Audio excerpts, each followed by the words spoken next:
안녕하세요. 언덕교회 섬기고 있는 목사 같지 않은 목사 김태환입니다. 안녕하세요. 언덕교회 신학하는 집사 배상표입니다. 반갑습니다.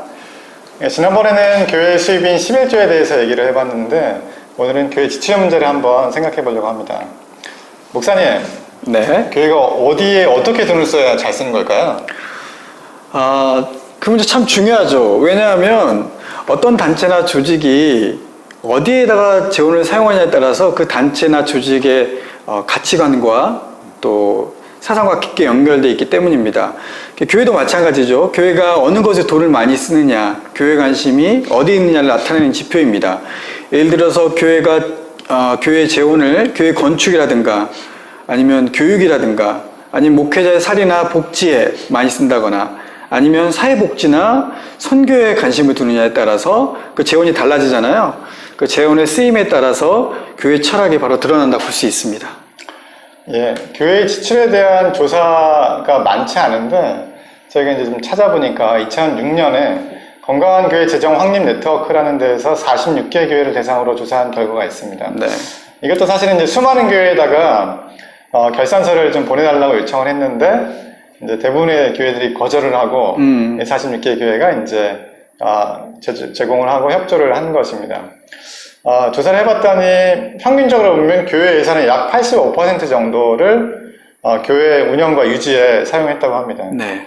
그리고 구제비 비율을 보니까 약 3%를 구제비에 사용하고 또 외부 지원 비율이 약 1% 정도, 선교비를 약 11% 정도 사용했다고 합니다. 이제 연간 수입이 1억 원 미만인 좀 작은 교회들은 약 한 90% 정도를 교회 자체 유지를 사용을 했습니다. 교회 자체 유지를 위해서. 그리고 구제비가 0.23%, 외부 지원이 5.3%, 선교비가 5.9%였습니다. 이 작은 교회나 미자립 교회 같은 경우에는 열악한 재정 상황 때문에 전체 재정에서 목회자 사례비 비중이 크기 때문에 전체적으로 이제 교회 유지를 위해 사용하는 재정 비율이 대형 교회보다 높을 수밖에 없는 게 현실입니다. 네. 저도 이 내역을 보면서 흥미로운 결과를 저는 봤는데요. 제가 보기에는 이 교회 자산 중에 자산 적립과 부채 상환, 그리고 금융 비용이 약 24%를 차지하고 있다는 거였어요. 즉, 물론 교회별로 차이는 있겠지만 이 조사 결과에 따르면 교회가 자산을 적립하고 또 어느 정도 부채를 갖고 그걸 상환하고 있다는 것은 사실인 것 같습니다. 예수님께서 너희는 세상의 소금과 빛이라고 했는데 교회의 재정 사항을 보면 세상에 대한 관심보다는 또 주님의 뜻에 대한 관심보다는 교회 자산을 어떻게 하면 늘릴까, 교회 부채를 어떻게 하면 줄일까라는 그런 고민을 하고 있는 것 같아요. 예, 그동안 한국교회는 보면 이제 교회가 좀 부흥하면 예배당을 짓고 좀 더 여유가 생기고 그러면은 이제 좀 더 예배당을 크게 짓는다든지 또는 뭐 교육관이나 이제 기도원을 짓는다든지 이렇게 땅을 매입하고 건물을 올리는 방법으로 성장을 했다고 해야 되는지 과언이 아니죠. 그래서 세상 사람들은 교회가 자신들의 배만 불리려고 하고 이웃을 돕는 데 소홀하다고 생각을 하는 겁니다. 무리하게 예배당을 지으면서 이제 많은 교회들이 이제 은행 대출을 받고 부채를 또 갚는데 교회 재정의 대부분을 사용하고 또 일부 교회는 부채를 갚지 못하고 파산한다든지 또는 뭐 이단 그런 데다 교회 건물을 매각하는 그런 교회도 생기기도 합니다. 네. 참 안타까운 일입니다. 우리가 헌금을 드릴 때 그 헌금의 목적이 바로 하나님 나라 그리고 하나님의 뜻 이것을 우리가 염두에 두고 그것을 위해 써달라고 이렇게 기도를 하며 드리고 있는데 하나님의 일이 교회 성장이나 부를 쌓는 데만 멈춰버린다면 참 그것은 좀 안타까운 일인 것 같아요. 교회 재정에 또 부적절한 사례들도 있는 것 같아요. 몇 가지만 제가 말씀드리면 대표적인 교회가 여의도 순복음교회죠. 여의도 순복음교회는 교회 재정을 가지고 국민일보를 세웠습니다. 그리고 스포츠투데이도 세웠죠. 신문사 운영은 또 조용기 목사님 가족들이 또 운영을 했습니다. 교회의 공적인 재원을 아주 사적으로 이용한 예라고 볼 수 있겠습니다. 또 명성교회 사례도 있는데요. 명성교회는 교회 재정을 가지고 땅 투기했다는 의혹을 받고 있습니다. 그 금액만 해도 약 1,600억 원이라고 합니다. 참 어마무시하죠. 또 최근에 교인들에게 가혹한 행위를 했다고 알려진 빛과 진리교회도 약 5년 동안 40억을 쓰면서 45억을 부동산에 쓰면서 교회 재정을 그렇게 사용했다고 알려지고 있습니다. 대형교회에서 목회자에게 과도하게 대우를 해줘가지고 구설수에 오르는 경우도 있습니다. 분당의 모 교회는 자녀 교육비로만, 담임 목사의 자녀 교육비로만 1년에 1억 원을 이제 지급을 받고, 네. 이것저것 다 합치면 연봉이 한 6억 정도 되었다고 합니다. 또 대형교회 그 목사님들의 과도한 전별금, 은퇴 예우도 또 문제가 됩니다. 대표적으로 이제 여의도 수목교회 조용기 목사님은 2008년에 퇴직금 명목으로 교회에서 200억을 받았습니다. 아이고, 네, 맞네요. 네, 소망교회 설립자인 곽선희 목사님이 2003년도에 이제 전별금으로 10억 원을 받으셨고, 명성교회 김상환 목사님이 2015년에 퇴직을 하실 때 퇴직금 공로금 명목으로 약 한 30억 정도를 이제 받았다고 책정을 했는데, 이 목사님은 이제 어려운 이웃, 교회에 써달라 이 돈을 이제 교회에다 헌납을 했다고 합니다. 이 30억을 책정한 것 자체가 이제 사실 적정한가에 대해서 생각을 해봐야 될 것 같아요. 그렇죠. 그리고 이제 김 목사님은 김사한 목사님 은퇴 이후에도 교회에서 계속 설교를 하시면서 사례비를 이제 따로 계속 받고 계시다고 이제 알고 있습니다. 네. 심지어 이제 교회에서 재정비리나 성적인 문제로 교회를 떠나는 경우에도 목사님에게 전별금을 지급하기도 합니다. 전병호 목사님은 삼일교회에서 여러 명을 성추행해서 교회 어떻게 보면 쫓겨나다시피 하셨는데 약 13억을 이제 교회에 받았다고 합니다. 그렇죠. 어떻게 보면 교회의 이런 전별금이나 은퇴 예우는 평생 교회에 헌신하다가 노후에 제대로 대비하지 못하는 그런 작은 교회 목사님들, 또 좀 일반 교회 목사님들에 대한 어떻게 보면 생계를 위한 제도인데요. 그런 취지로 만들어진 것인데, 실제로 한국교회 대부분을 차지하는 작은 교회 목사님 같은 경우에는 이런 제도에 대해서 기대어 살 수밖에 없습니다, 사실. 그런데 문제는 일부 대형교회 목사님들이죠. 대형교회 목사님 같은 경우에는 1년에 연봉이 1억 원이 넘는 목사님들이 많으시고, 또 은퇴 후에는 교회에서 은퇴한 후에는 연봉의 약 70%에서 60%, 70% 금액을 받습니다. 그러니까 연봉 1억 가까이를 받고 계시는 거죠. 이런 분들이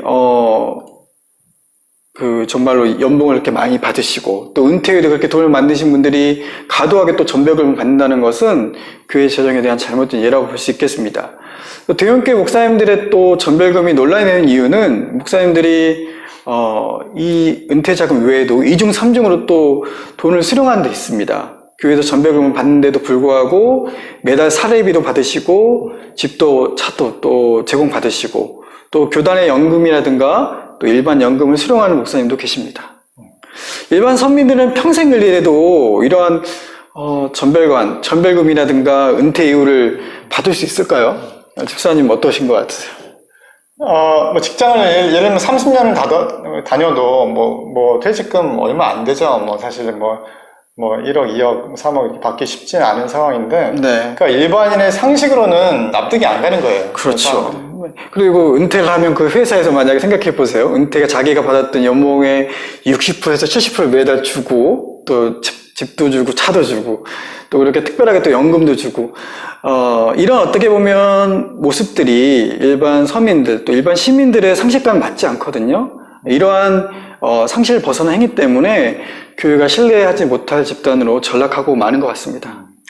제가 전에 어떤 기사를 봤는데, 네. 미국의 메가처치에 다니면서 이제 어려운 가운데도 이제 11조 생활을 열심히 했던 분이 이제 그 교회 담임 목사님의 집이 50채가 있다는 사실을 알고서 그때부터 11조를 안 하기 시작했다고 합니다. 미국 목사님들의 스케일이 좀 다른 것 같아요. 네, 50채 정말 대단하네요. 아무튼 우리가 목사님들 이렇게 사치스러운 생활을 하시라고 교회에 헌금을 하지는 않습니다. 또 목사님 가족들 잘 먹고 잘 살게 하려고 헌금하지 않습니다. 교회가 땅 투기하라고 교회에 헌금하지 않습니다. 참 답답한 현실인 것 같습니다. 네. 그리고 한 가지 더, 교회가 어떤 단체인지, 교회가 이 사회적으로 털을 잡고 있는 단체로서 교회가 어떤 단체인지를 좀 살펴볼 필요가 있는 것 같아요.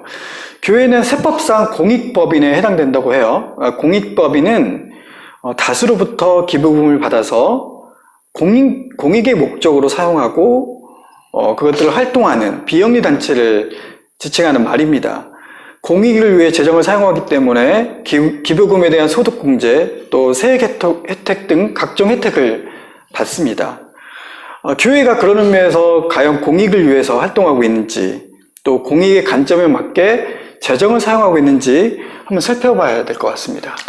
예, 안타깝게도 한국 교회가 공익의 기여를 과연 하고 있는지, 공익 기여를 한다면 얼마나 하는지 참 의문입니다. 실제로 이제 교회 재정 중에 대외적으로 또 이웃을 위해서 지출하는 비율이 상당히 적을 뿐더러, 그리고 교회가 오히려 막 사회 분열을 조장하기도 하고 사회 통합을 해치는 집단은 아닌가 이런 생각이 들기도 합니다. 사실 내가 다니는 교회가 커지는 게 지역사회에 과연 얼마나 도움이 될까요? 교회가 부흥하면 건물을 크게 짓고, 그로 인해 주일날 뭐 주변에 막 차도 많이 막히고, 또 주변에 무단 주차하면서 지역 주민들과 마찰도 생기기도 하고, 오히려 교회에 민폐를 끼치지 않나 이런 생각이 들기도 합니다. 교회가 내 이익과 무관하게 내 교회의 손해가 되어도 이웃과 지역사회를 위하는 길이라면 그것을 선택하는 게 진정으로 공익을 위한 것이고, 그것이 예수님의 정신일 거라고 생각을 합니다. 네, 참 좋은 지적입니다. 사실 교회가 이런 공익을 해치는 일을 하는 교회도 있지만 교회 재정을 공익에 맞게 사용하는 교회도 있습니다. 대표적인 교회를 제가 말씀드리면 서울 영동교회가 그런 케이스인 것 같아요. 서울 영동교회는 교회 예산의 절반, 약 50%를 선교와 구제 등의 세상 밖으로, 교회 밖으로 그 재정을 흘려보내는 운동을 하려고 애쓰고 있습니다. 더 많은 헌금, 또 이웃을 섬기기 위해서 교인들이 스스로 교회 내 그 에너지를 절약하는 등 교회 이주 비용을 줄여서 그 금액을 마련한다고 합니다. 그래서 그 교회에서는 연말 공동회의 때 최대 주제가 과연 우리 교회가 올해는 몇 %를 교회 밖으로 흘려보냈는지 그에 대한 관심이 많다고 합니다. 또 건강한 작은교회연합 소속인 교회, 소속에 있는 파주에 있는 넘어서 교회는 작은 교회지만 교회 재정을 50% 정도를 교회 밖 사회복지나 구제에 사용하는 것을 목적으로 한다는 내용이 규약에 나와 있다고 합니다. 그만큼 세상을 섬기고 있는 일, 그것들을 교회의 중요한 가치로 두고 있는 교회들이 있다는 것이죠. 사실 교회 재정의 몇 %를 우리 교회가 아닌 이웃을 위해 사용해야 하는지에 대한 명확한 기준을 정하기는 어렵습니다. 하지만 일반적으로 교회 재정의 약 30% 정도는 가능하다면 외부로 흘려보내는 것이 바람직합니다. 대형 교회는 지출에서 인건비 비중이 작기 때문에 50% 정도를 목표로 할 수도 있을 것 같습니다. 이 정도를 교회가 한다면 그래도 세상 사람들이 정말 교회가 이웃과 세상을 위해서 노력을 하고 과연 섬기는구나 이런 인정을 해주지 않을까 생각을 하게 됩니다. 이것을 위해서는 교회가 재정을 어떻게 사용하는지에 대한 평신도의 관심이 정말 필요합니다. 네. 아울러 교회는 한 해 예산과 결산을 계획할 때부터 교인들의 의견을 듣고 또 사회를 위한 교회의 역할에 대해 좀 더 고민하는 시간을 가져야 할 것 같습니다. 한 가지는 그 교회가 공익을 추구한다는 전제하에 이제 헌금에 대해서 약 10% 정도의 이제 기부금 공제를 해줘서 그 교인들이 세금을 절감을 하게 해주는데, 세상을 섬기지 않고 자기 매만 불리는 교회들에 대해서 과연 그 혜택을 주어야 할까 하는 이런 생각이 듭니다. 그 교회들도 다른 비영리 법인처럼 재정 공개를 하고 대외 지출의 비율을 파악할 수가 있다면 공익을 위해서 역할을 감당하지 않는 교회에 기부금 공제 혜택을 줄이거나 박탈하면 어떨까 하는 생각이 듭니다. 반대로 공익을 위해서 역할을 많이 하는 교회에 현재 기부금 공제 비율이 10%인데 그보다 더해서 20%, 30%로 상향을 한다는 것도 참 의미 있을 것 같고, 만약 그렇게 된다면 교인들이 자연스럽게 자기 배만 불리는 교회를 기피하고 세상을 섬기는 교회를 찾지 않을까 하는 생각이 듭니다. 네. 집사님 말씀 듣고 보니까 교회 재정에 대해서 우리가 한번 생각해보는 기회를 가졌는데, 지난 방송에 제가 11조 이야기하면서 누진적 11조에 대해 이야기한 적이 있어요. 그러니까 각자의 상황에 맞게 재정이 풍족한 사람 재정이 풍족한 사람에 맞게, 또 재정이 어려운 사람 어려운 사람의 상황에 맞게 헌금을 드리는 게 좋겠다라는 의견을 드린 적이 있는데, 교회가 재정을 사용하는 것도 그렇게 사용했으면 좋겠습니다. 작은 교회가 작은 교회에 맞게, 또 큰 교회는 큰 교회에 맞게 교회가 가지고 있는 재정을 그 하나님 나라를 위해서 세상을 섬기는 곳에 또 공익에 맞게 그 교회 재원을 잘 사용했으면 좋겠습니다. 다음 방송은 이 교회 재정의 문제 중에 중요한 문제가 바로 이 재정의 불투명성이 있는데요. 왜 교회가 재정을 공개해야 되고 투명성을 유지해야 되는지 한번 이야기해보는 시간을 가지려고 합니다.